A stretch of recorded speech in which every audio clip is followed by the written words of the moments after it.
See, I always try to tell people to remember that you are the exit liquidity, because when you see articles like this, it should become very apparent that all the individuals that were insiders on all the IPOs and all the private investments are dumping their shares on your grandmother's pension. SpaceX is preparing to release over 900 million shares in one of the biggest unlocks in market history. 900 million shares that were issued into existence, right?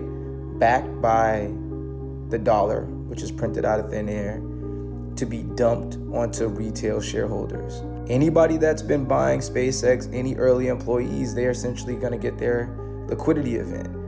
However, a lot of people will be herded like sheep and like cattle to the slaughterhouse.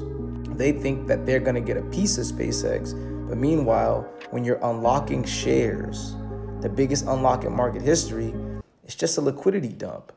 And I made a video a few weeks ago talking about this. When people are chasing IPO hype, they're not really following fundamentals. They have no idea what's going on. They're just getting manipulated by narratives within the mainstream media as it pertains to investing, and then they're following blindly.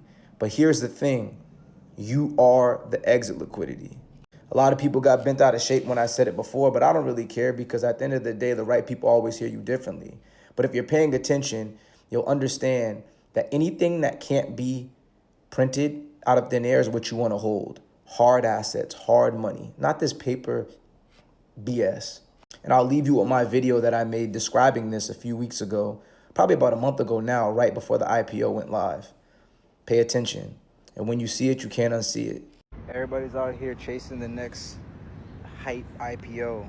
Today is SpaceX. Tomorrow it may be OpenAI.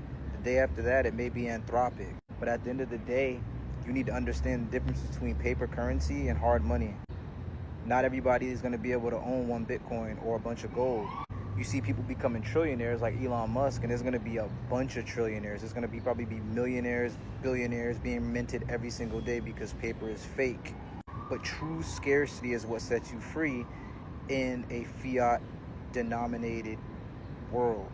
All you have to do is unplug from the matrix and understand that money and currency are not the same thing. If you don't like Bitcoin, you better buy metals.